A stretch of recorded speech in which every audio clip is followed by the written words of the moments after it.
of course, 88% of CRM users admit to entering incomplete contact information. I'm guilty of that myself. You're in a hurry. You put the basics in, and you think, hey, I'll get to the rest later, and it just never happens. And so, we're busy. We're juggling a lot of balls during the day, both inside and outside the sales organization, marketing as well as customer success. And it's very, very difficult to, even if you do, focus on ensuring that, as much of the data is in CRM as possible. It's very difficult to be 100%, accurate and complete about it, as a person in a hurry. And then there's data decay. It's not a matter of simply, putting the data in and yay, you're good. Absolutely not. People change jobs, people change roles. New companies are formed all the time, every day.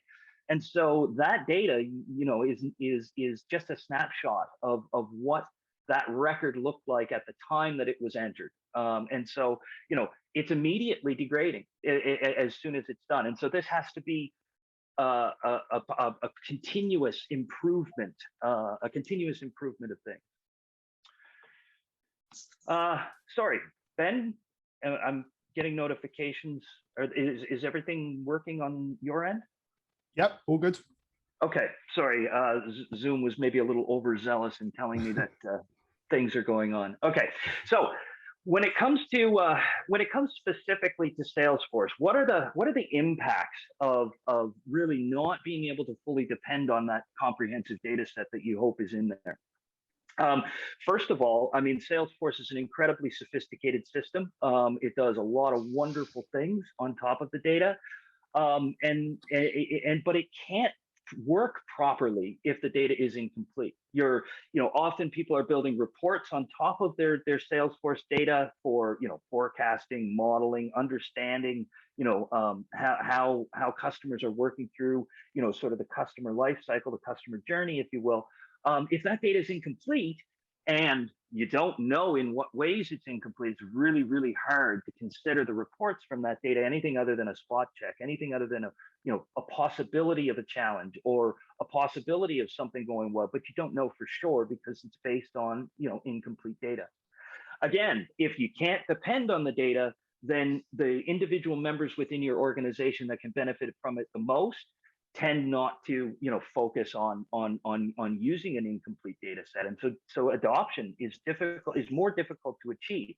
Of course, there's many other factors to that, but one really, really important factor to making sure that everybody's using Salesforce is ensuring that that when they go to look for the information that they need, that it's there, and it's there, the vast majority of the time. Of course, I mentioned this before in terms of an analysis, but your reports, they're going to be incomplete if there's incomplete data, and the domino effect that has when you know that they're incomplete, but potentially not in what ways they're incomplete. It just adds uncertainty to the whole situation in a situation where uncertainty is an important detractor. So when the data is not there, sales teams, sales organizations, revenue organizations for that matter, are working less efficiently. Because the data is not there for anyone who needs it to go and take a look at, we're looking at a lot more status meetings, one-on-ones, these days Slack messages, for example, where we're having to report on that status of things for the people that really depend on that information, when it's not there and available in that system of record. Obviously, and this probably goes without saying, but I'll say it anyway, you can't maintain an accurate forecast, you can't make an accurate plan, and you don't know where you are in your plan if the data is not somewhere. And that somewhere, if you're, obviously, you're in the Salesforce ecosystem, that somewhere has to be your CRM. And so, for sales leadership to understand these critically important, aspects of, your quarter, your half, and your year, that data needs to be coming from the CRM primarily. And if it's not there, terrible things can happen in terms of modeling, forecasting, and planning. The, maybe a tangential or out of left field, benefit to, or detriment of a lack of data in your CRM is you don't necessarily have a full view, not only of who the organization knows collectively, but how well. LinkedIn can do some of that stuff. You've got your first and second, connection degrees, second and third, and whatnot. But oftentimes, that's not accurate and up to date information. I know myself, I have several first degree relationships that are, simply people I've met once, potentially even years ago. And I wouldn't, necessarily be able to provide a warm introduction to a colleague just based on a first degree of separation on LinkedIn. However, if you're capturing all of that contact, and activity data within your CRM, you understand who is actively working with, who is actively engaging with all of the leads and contacts for that matter, amongst your colleagues. And so a who knows who situation starts to arise, where if I need to get in somewhere else, then I know who to find for that warm introduction. That's actually somebody who engages with that individual frequently or recently. All that information is there, if we're collecting it and putting it in the right place. So what does it really mean to have good CRM data? There's the basics. Okay, there's obviously you want to have all your leads, well, all your filtered leads, depending on how your workflow goes, but a good corpus of data in terms of leads within your CRM, within your Salesforce org. Obviously accounts, contacts, and opportunities, as well as the interrelation of all those objects. Those are the basics, right? If you don't have those, are you really using CRM? I would question. As per obviously, multiple workflows, but at the same time, you really have to have those base objects in there to benefit.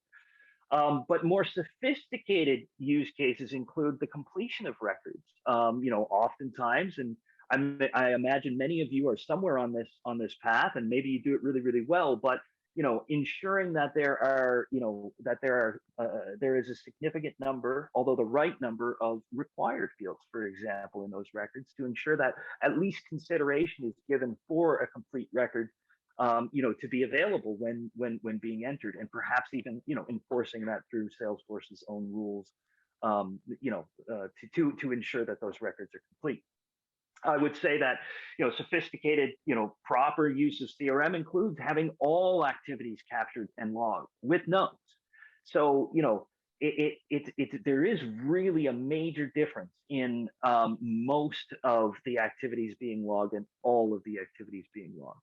If and I mean, all is, you still have a little margin of error there, of course, but if there is a focus, either technologically or culturally or through workflow, on ensuring that the activities are captured in a timely fashion all the time, or mostly all the time, it turns from a place where you might get the information that you need to a place where you will get the information that you need. Because if that activity is not there, then you also have the confidence that likely the activity didn't occur yet, those kinds of things. So it's really, really important, even the lack of activities on an object within Salesforce, when you have an organization that can depend on that being there and being accurate, is important information as well. And then I'll talk about, often things like lead sources are really, really important. That allows us to make better ties back into the marketing organization and move through, marketing campaigns with more accuracy. I would say one of the things that I'd really like to see a lot of organizations do better. Some do great, don't get me wrong, and congratulations if you do. But I find that Salesforce's features of defining the account team, defining the the buying committee or buying team through contact roles. I find it crucial to understanding a lot about how healthy an account and an opportunity is. And you can imagine, if you add to that a comprehensive collection of all the activities and all the contacts that are being discovered, then you have a really good understanding of not who knows who, but the context of why they know them. You have an understanding of what does a good contact role, buying committee, buying team mean for opportunities. And you can start to do that, which I'll talk about here in a little bit. You can start to do that more advanced analysis to understand just what sort of revenue generation is happening due to having that comprehensive data set in CRM, and so on. There are more we actually have, and if you continue to engage with IntroHive, you'll see our sort of our step-by-step levels of sophistication in terms of using CRM. I'll go into a little bit more later, but do know that we have, I could spend an entire talk just on those sort of stages of sophisticated Salesforce use. So how do you get there? Oftentimes, I work with a lot of sales teams. I speak to a lot of prospects and customers of ours. And one of the things that I'd like to impart on everyone is it's not just a technological shift. IntroHive included. There's a lot of us out there that are proposing technological solutions to ensure that you get that single source of truth in your system of record. As Salesforce likes to say, I would stress that technology can bring you so far, and I'll show you how IntroHive automates a lot of this. But really, you have to think inwardly as well. What is the cultural shift that'll be necessary to truly benefit from that data? How from the sales team themselves through sales leadership are going to achieve clear goals that are set out when you now have that comprehensive data set, and in that, and those clear goals, as I mentioned here on the slide, are not necessarily directly tied to revenue, right? Indirect ties to revenue. Obviously, that's the ultimate goal in all cases, but indirect goals defined in terms of usership, in terms of completeness of note taking, in terms of completeness of view forward, and with meetings that are upcoming, things like that. All important to think about in terms of the mechanism by which you can make that cultural change and succeed when starting to automate and clean up the data that is in CRM. The fun part, the part I love to get involved in, is plan for what you can do once you can more heavily depend on that data. Now, just imagine a world where, hey, I've got everything in CRM. It's up to date. It's a comprehensive data set that's deduplicated. It's disambiguated. I can depend on. Now, what can I do with that? And we'll talk about a lot more about that, in the coming slides here. But that's the really exciting thing. It's not data for data's sake. It's data to set the foundation upon which you can generate more revenue more predictably and more quickly or more rapidly by virtue of standing on the shoulder of that giant that is a good data set. And then there is the technological aspect, which is to automate and facilitate data capture wherever you can. That's where IntroHive can really help out. And so we'll talk a little bit about that here. So just in terms of who is IntroHive, IntroHive was founded in 2012. We're about 350 employees, global presence. We've invested about 130 million in our AI-powered platform to automate and data, clean data in the CRM and derive insights and intelligence from it. We have customers. Obviously, I'm highlighting PwC there. We have many large customers. PwC has over 100,000 users with us, and you can imagine the corpus of data that they're able to achieve by having that broad of a view of their organization and the activities and it getting into Salesforce. So the old way, organizations have this data all over the place. Obviously, traditionally, it's primarily in emails and VoIP or phone systems where we're making and connecting with. We're making contacts and connecting with contacts in a variety of different ways. More recently, obviously, there's messenger apps like Slack and Microsoft Teams, coming into things, and we're starting to use those more and more, not only internally but also externally. There's calendaring, there's personal address books, heck, there's notepads in some cases. And so that information is all over the place. And frankly, that information is, one could say in some sense belongs to the organization, in many senses, in fact, but for everyone's benefit, it behooves you to, centralize that and expose that.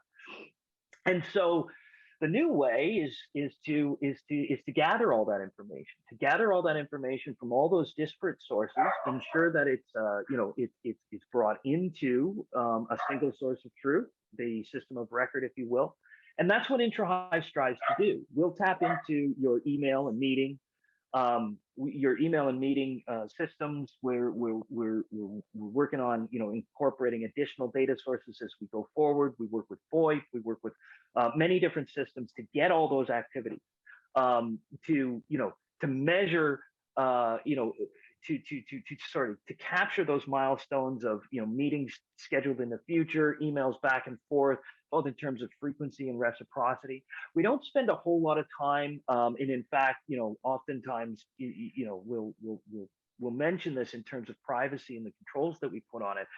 We don't spend a lot of time looking at the contents of any of that stuff, and in fact, we can turn that off for those who are sensitive to that kind of thing. But even just the understanding of the activities that are occurring, when they're occurring, with whom they're occurring, is really, really important data to make sure that CRM, the skeleton of that activity data, is available. And then a second thing that that IntraHive does, but is available from IntraHive, is facilitation. We try to remove the friction with which people experience when working with the CRM. And so we'll provide options like sending a post-meeting capture, we call it. So after your meeting or 10 minutes before the meeting ends, you're going to get an email as a user of IntraHive. And in that email, you've got sort of markup type language to allow you to, not only, of course, the activity is going to get captured for you, but then you can add the notes and potentially direct yourself or others to, for follow-up tasks. Doing that right within, because, I know I look at Slack and email in between meetings pretty regularly, and being able to, actively take those notes without logging into the CRM, going to find the record and all that, really, really helps reduce friction with that workflow. And then obviously, I've been speaking a lot about this, but on a next level of detail, it's really about a comprehensive strategy by which you synchronize the data into that single source of truth, into your Salesforce CRM. And so, a good solution is going to provide you with the opportunity to review, if that's the kind of thing that you want to do. If you have that kind of time, you want to manually go through, the activities and the contacts that we're suggesting that should be added to the CRM of yours. But as well, there needs to be that intelligent layer where, certain companies will say, we're looking for VIP contacts to ensure that they always get into the CRM, always get into the system of record. So we'll evaluate what we call, seniority or title score. And those that, reach a certain threshold configured by our customers will just automatically go into the CRM, right? You can obviously update them from there, but it really facilitates ensuring that those VIP or quote unquote high value contacts just get to the system of record without potentially inundating, the CRM if there are a lot of contacts that are being generated. And then there are, depending on the tolerance, there has to be a way to just say, hey, we want everything in CRM. I think there is one absolutely legitimate view of CRM as the sales database, sales marketing and customer success database, with some incredibly sophisticated features on top of that. Now with the advent of AI, and we'll talk about that a little bit in a little bit here, with the advent of machine learning solutions, what was once noise can be useful information to certain machine learning algorithms. If feature engineered, as my data scientists say, correctly. So the new way is to centralize, automate, and get all that data into the CRM without taking the time of the individuals that should be, working with clients, customers, and prospects. So just a little bit about, again, a little bit, into the value proposition specifically of IntroHive. It's about 12.7 hours per week that the average sales team, a revenue organization member spends, updating contacts, activities, logging, and adding notes. This is time significantly improved by automation, especially intelligent automation. Fire and forget. Now all of a sudden you've got another 10 to 12 hours that you're spending, responding to prospect challenges and building the story for your customers. The average annual opportunity cost per employee from the missed new business of not having specifically, the contacts and it's not only contacts, separated out from their accounts or as leads. It's also understanding, having a comprehensive view on the accounts that you do have, and so understanding things like. In large enterprise, we work with enterprise specifically, and it's where it's most exacerbated. But we're often in a case where we're working with a prospect or client or customer, and we don't realize that there are other really strong relationships within that organization that aren't being engaged on this particular opportunity, but could be as used as evangelists or champions or fact checkers, those kinds of things. And there are stories abound within IntroHive. One that I really like is someone, I believe it was a colleague of mine here at IntroHive within our sales organization, actually found out that his brother-in-law was really close to a very senior level member of a target of his, which led to obviously much more open and candid communication, and led to additional revenue. So those kinds of things happen day in and day out. There was another example. A Vidyard video we have available that I'd love to share with you all here, and we'll figure out how to do it, is, I believe it was an accounting firm, and through IntroHive's data, through the automated capture of IntroHive data, they found out that the CEO had left abruptly of one of their existing customers. And just by virtue of that information, obviously you want to hop on a call and say, hey, look, they said we have specific, industry experience. As you work with an interim CEO, as you bring them on board, we can offer you the services of doing that in a consulting capacity. I believe the number was somewhere around 300,000 USD in that deal. That was simply discovered because of the automation of and the updating of the contacts and the accounts within the CRM, and so that information was surfaced to that individual, and they executed upon it. So if you imagine 34% of time of a sales team member spent not actually generating revenue, spent recording, spent in status meetings and one-on-ones to ensure that forecasts and models are accurate, that turns into real dollars. And so you'll see that in the bottom left corner there.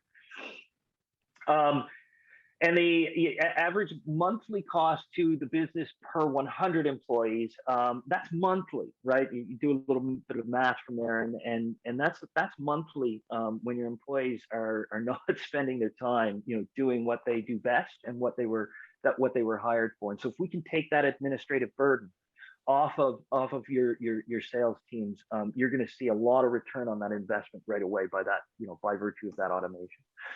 All right, so we've got the state of CRM in terms of data that we would like to improve. We'd like to improve that in automated and smart ways. Now we get to that point where I was speaking about earlier of we're standing on the shoulders of giants here. That data is solid. Not only is it solid, disambiguated, you can trust it, there's a lot more of it. And that means a lot, especially in this age of the advent of machine learning and data science support for these kinds of things. So what does it really mean? What can you start to unleash when you have all this data, all this comprehensive data in the right place at the right time? Obviously, for the sales leadership, that's improved forecasting accuracy. And that's not only at the moment, that's also on an ongoing basis because of an understanding of, the types of activities that occur, the frequency, you know, the roles of contacts involved in something like, an opportunity. All that can be evaluated comprehensively. You get more than just, hey, we're at stage 3. You know what I mean? And usually in this industry, this type of deal takes another month to get to get a signature from stage 3. Well, we know a whole lot more now because we know that the buying team or the buying committee has been fully filled out, or is missing members, and those are red flags. So there's all kinds of stuff you can do when you can trust that data. And of course, since it's being updated in real time, and by real time I mean even before real time in some cases, because of the calendaring integration, you're understanding activities that are going to occur. And so you get a better real-time view of the quarter and the year based on the activities that are occurring within all of the opportunities that are in play. Obviously, if you can get that from your CRM, you don't have to get it by making phone calls or setting up meetings for status with with teams or one-on-ones to really get that view, which saves time, right? That's part of that ROI on the last slide there in terms of time saved for the individual team members. Obviously, there's more accurate marketing campaigns. We do this a lot. Because of our ability to have up-to-date understanding of the activity occurring within accounts and contacts, accounts collectively and contacts individually, we can tailor marketing plans to reintroduce ourselves to those that we may not be engaging with as frequently as we would like, and really fit a target of a campaign.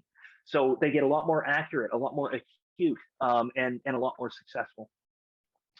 The other thing, I didn't spend a whole lot of time on relationships, but IntroHive is really based on discovering those relationships in addition to automating and improving the whole experience of CRM. But a lot of our customers find increased revenue and decreased friction due to the number of relationships that we can surface. These so-called warm introductions, or an understanding of who within the seniority of a target is actually connected to a colleague. So let's strategize. Let's get those introductions. Let's get that person involved. That's often the make it or break it of getting a deal in, and getting a deal in on plan.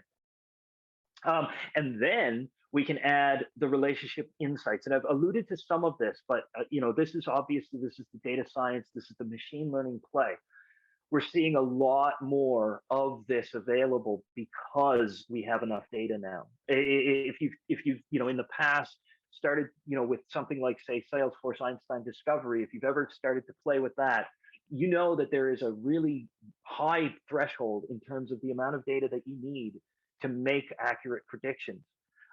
Well, by virtue of automating all that data and getting it into CRM, you're going to have the corpus that you need. You're going to be able to build these things, or providers like IntroHive are going to be able to provide them for you because they can be accurate, and not accurate based on some global pile of sales data that may or may not apply to your particular circumstances, but based on the data that you've collected, what works within your organization, what patterns of behavior exist in deals that are healthy, that ultimately close on time and at revenue, versus those that tend to lag on or tend to fall apart. And so I wish I had a whole other hour to really talk about all of the ways that you can take the comprehensive clean data set and turn it into amazing revenue generation opportunities. It's not just generation; it's also predictability and understand how to plan. That this corpus of data brings. And one one message I'll leave on this with is this stuff is coming. The AI supported sales team is essentially here in many industries at this point. And it does take an immense amount of data to use it, to go from vague suggestions of what one might do to accurate, actionable insights provided in real time to the user. And so even if you're not quite at that level of sophistication, remember I talked about sort of the phases of sophistication in CRM usage, it does behoove you to make sure that you're getting that, CRM clean, getting that corpus of data comprehensive, duplicated, and ready, because it's coming, and it's going to help your organization generate a heck of a lot more revenue. And so having that data in now prepares you, sort of future proofs your organization. That's what I wanted to to speak with you about today. At this point, I'll pause. I'll take a little drink of water here and see if there are any questions. Yeah, thanks so much, Mike. That was really interesting. And yeah, I couldn't agree more on the last slide. Like with this Winter 22 release, which is just coming out, there's a lot of Service Cloud AI features, like predicting which knowledge base articles to send and stuff like that. And, you know, if there's no close reasons or stuff when you close a case in Salesforce, you know, that data is just not going to be available. So yeah, so many examples. Oh, it's nearly infinite, the possibilities on top of it. And I know that's hyperbole, but there are new ways to use this data every day, in the tiniest little ways. They don't have to be earth-shattering in and of themselves, but these tiny little things that machine learning can really be brought to bear on, that just, you know, make everything a little more smooth, you know. So yeah, absolutely, Ben. Yeah, definitely. And yes, we're not done yet. Sorry, there are plenty of questions. So let's go ahead and dive straight into them. So the first one we've got is, how do you cultivate a proper CRM hygiene if you have that one coworker that doesn't like to play by the rules? Yeah, and it's tough. This is why I say it's both technological and cultural. So the technological aspect does come into it here. You know, if you have an automated system synchronizing, like IntraHive, for example, then you can grab those base records. It's consistent in terms of its format, what it's capturing, where it's putting it, and so just by virtue of that automation, you can improve the system hygiene. Now, on the culture side of it, on the workflow side of it, let's say, you know, it tends to be easier to shift the focus on how to properly use CRM when examples are present. And so the technological can actually support a move on the more cultural side by providing examples of clean records. Hey, look what you could do with this record that was, you know, automated and synchronized and up to date to the minute. And look what kind of insights you have, and look how easy it is to consume them, which will tend to get people using them more, and even habitually have people using them more properly based on the workflows of the organization. I hope that helps. I love the question. Yeah, that's great. Thanks, Mike. So another question from Brian here. So you mentioned LinkedIn helping to keep data clean earlier, but do IntraHive have any general guidelines for you know, like the minimum amount of information for contacts or accounts? Because some of Brian's users have pushed back on something as simple as an email address for a contact. Yeah, it's a good question. And you know, obviously there's different tolerances, you know, different insights that are required sort of as a base minimum. So one thing I can say is that, you know, systems like IntraHive, we use a multitude of sources. We don't only just gather things like contacts and activities, we also use a multitude of sources, both internally and externally, to complete the record. And so, you know, we will, I mean, LinkedIn is a great source of up-to-date information on, you know, the roles of, and the CV, if you will, of an individual. And so, you know, some of that information can be brought into the platform to ensure that you've got the right person. You've got sort of a comprehensive view of that individual as you bring the record into CRM, which helps with consistency as well. So that's, you know, that's my main answer is you know, using a system of automation that also does that sort of enrichment to make sure that the, you know, the base level of what is needed is in the CRM. Obviously, there's all kinds of features within CRM to ensure that there are required fields that are completely customizable. I often suggest users consider those, and we'll work with those as well. But it's not only just the fields themselves and the records themselves, it's also their interconnectivity, right? And ensuring that those connections are made to see that full, you know, sort of 360-degree view of your data is important as well. Thanks for the question. Great, thank you. So an interesting one now. Are there any examples on how IntraHive can help empower the non-sales functions of Salesforce organizations? Oh, yes, very close to my heart. I'm in product management. So yes, absolutely. For example, it gives me an opportunity to speak about one of my favorite features of IntraHive, which is our pre-meeting digest. As a product manager, I love to be embedded with sales teams. I love to support them. I love to validate ideas with prospects and customers. And so I like to join those meetings. I like to hear customer pain firsthand so that I can bring that back and improve the product.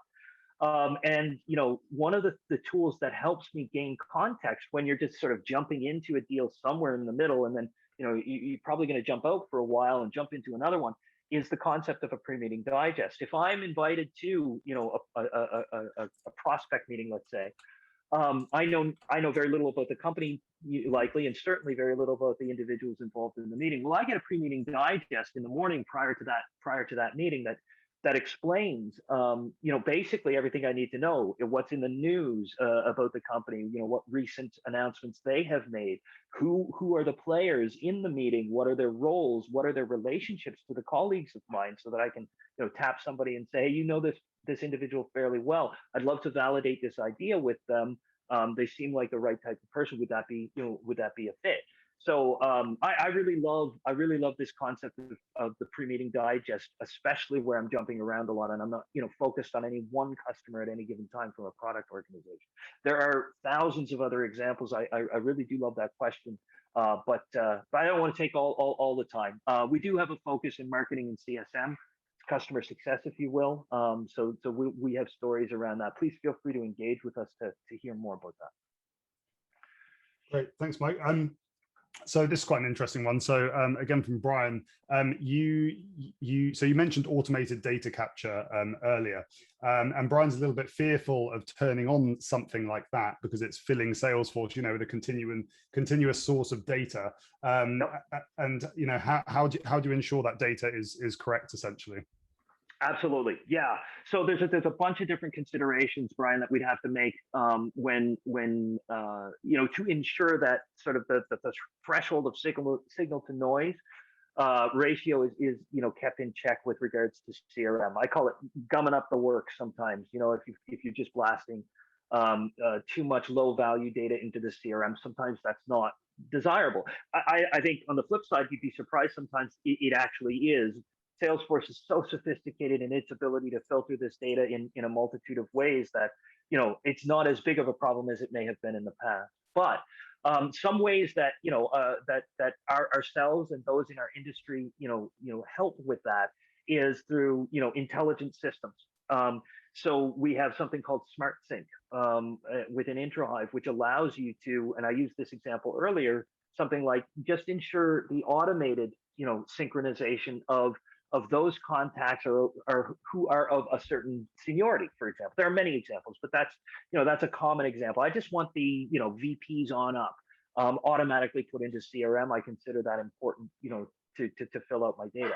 That doesn't mean that the directors, for example, are not going to get into CRM. It just means that part remains at the hands of the individual owners of the contacts, or the data steward, the sales operations, Salesforce administrative team can go ahead and do that for you as well. So it's really about a smart strategy. The tools are all there to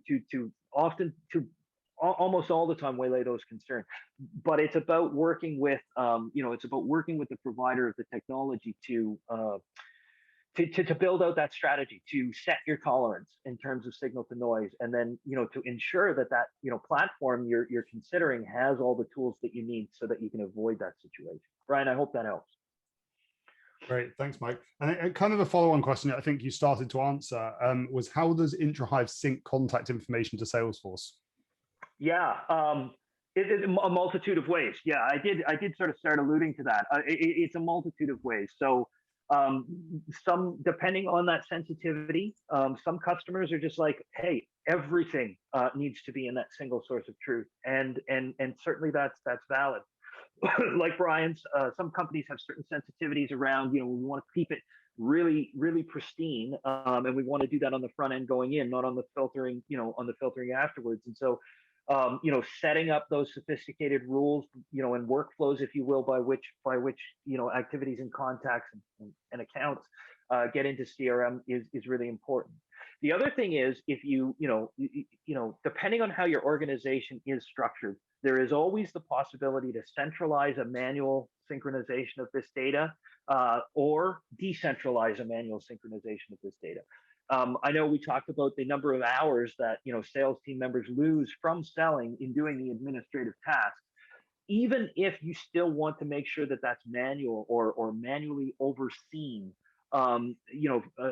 tools like IntraHive can help by centralizing the data, by making suggestions based on things like seniority or industry that you may be focused on, so on and so forth. And we can present that to the user, and we can present it. It doesn't need to be at any particular sort of real time. We also do it in terms of digest. So if you can get into a regular cadence of, say, weekly or every couple of weeks, just going through a list we provide for you and saying, yep, or bulk all, we'll even help save that time when you still are really focused on making sure that there's manual oversight.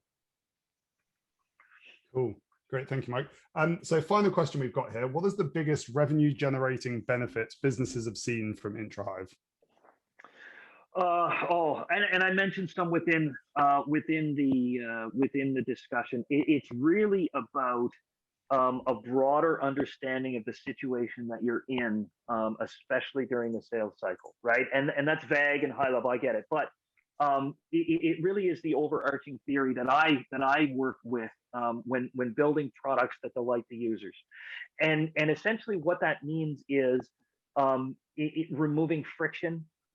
Increasing predictability, and having an understanding across the organization of who can help you to do those things. And so, it really goes back to if I have strong relationships and they're in CRM, and I can easily find them. Things like, I'm looking at an opportunity. We have an opportunity team, but there's another senior level executive that has an excellent relationship with another member, with another team member of this organization. I can bring them to bear. It's shown to me right within Salesforce, given a comprehensive understanding of the activities that occur, and I can remove friction from that deal. And that's not only about an increase in revenue overall. It's an increase in it's a decrease in the time it takes to get to that revenue by removing friction. And so it's all about who knows who, having that in a place where you can look for it in CRM and IntraHive, those places, and in some cases who knows what, right? Who comes into these kinds of deals that really moves the needle. Again, anecdotally, product management. Oftentimes, if we're speaking to a prospect and they want to know what the vision is, where we're going to go, I mean, I love to consider all of my customers partners as well. And so I love to jump in and I love to say, hey, this is what this means. This is what this is going to mean in the next 6 months to a year, and this is what we're doing about it. And even that, it doesn't have to be some executive sponsor. Even that is often really, really important for the prospect or customer to understand, not only what benefits they'll get today, but what benefits they'll get in the future. And folks can, when you have that data available to you in CRM, you can easily, pull those levers and increase revenue overall. Great. Thank you very much, Mike. That is all our questions. So thank you very much to the audience members. Those were fantastic questions. Let's carry on the topic. Thank you. So that is everything we've got time for today. Any final words, Mike? No, I just wanted to say thank you, Ben, very, very much. Thank you, everyone, for joining. I hope you got something valuable out of it. I hope that we'll, speak in the future. Thank you so much. Great. Thanks, Mike. And yeah, thank you everyone for joining. The recording will be sent around afterwards, so watch out for that in case you want to forward it around. But thank you for joining, everyone. See you soon. Bye now.